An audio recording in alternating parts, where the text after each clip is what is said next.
دوستان عزیزم، درود و مهر. امیدوارم هر کجا این دنیا هستین حال دلتون عالی باشه. اگه فکر میکنی فسنجون رو فقط به یک روش میشه درست کرد، این غذای گیلانی قرار نظرتون رو عوض کنه. بدون گوشت، خوش‌عطر و با یه طعم فوق‌العاده. بریم که با هم دیگه طرز تهیه‌اش رو ببینیم.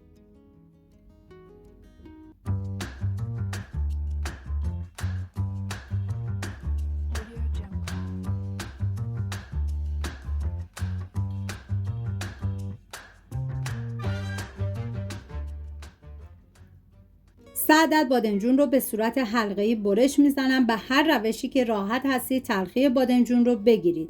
من ریختم داخل یه ظرف، مقداری نمک و آب بهش اضافه میکنم. به مدت 20 دقیقه میذارم کنار.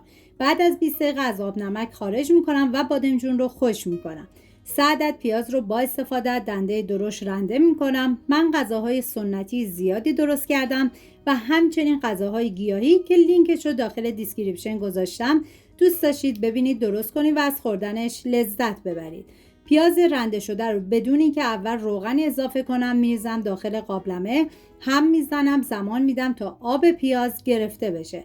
بعد از اینکه آب پیاز گرفته شد مقداری روغن میریزم، هم میزنم، زمان میدم تا پیاز کمی طلایی بشه. این غذا برای 4 نفر در نظر گرفته شده. شما بر اساس تعداد نفرات مواد رو کم یا زیاد کنید. 150 گرم گردو رو باید آسیاب بکنید که من بنا به سلیقه خانوادم زیاد پودرش نکردم.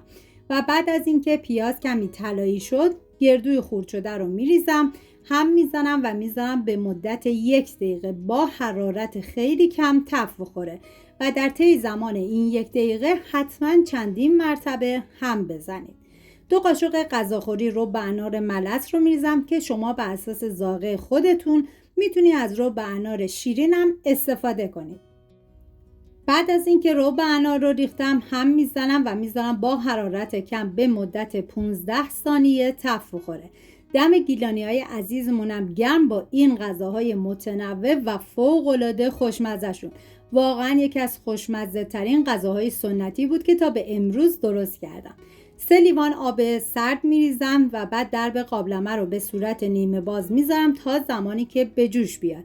این فسنجون گیلانی طعمش انقدر خاصه که ممکنه تبدیل بشه به یکی از غذاهای مورد علاقتون. بعد از اینکه به جوش اومد چند تیکه یخ میریزم که این کار باعث میشه به گردو شوک وارد بشه و گردو روغن بهتری پس بده. بعد دوباره درب قابلمه رو میذارم تا زمانی که جا بیفته.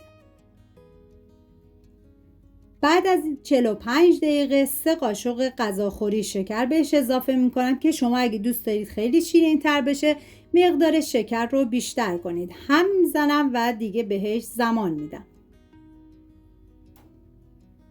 توی این فاصله میریم سراغ بادمجون. داخل تابه مقداری روغن ریختم. بعد از داغ شدن بادمجون رو بهش اضافه میکنم و بعد از اینکه سرخ شد برمیگردونم و میذارم تا سمت دیگه‌ش هم سرخ بشه و بعد از سرخ شدن از روغن خارج میکنم. و نیم ساعت آخر پخت بادمجون رو میریزم و دیگه زمان میدم به مدت نیم ساعت دیگه تا این خورش فسنجون و خوشمزمون جا بیفته.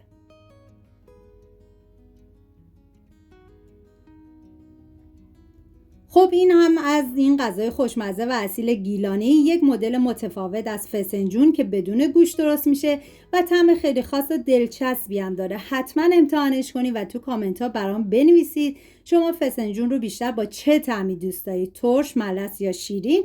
اگر از این مدل غذای سنتی هم خوشتون میاد ویدیو رو لایک، کانال رو سابسکرایب کنید. تا درودی دیگر، بدرود.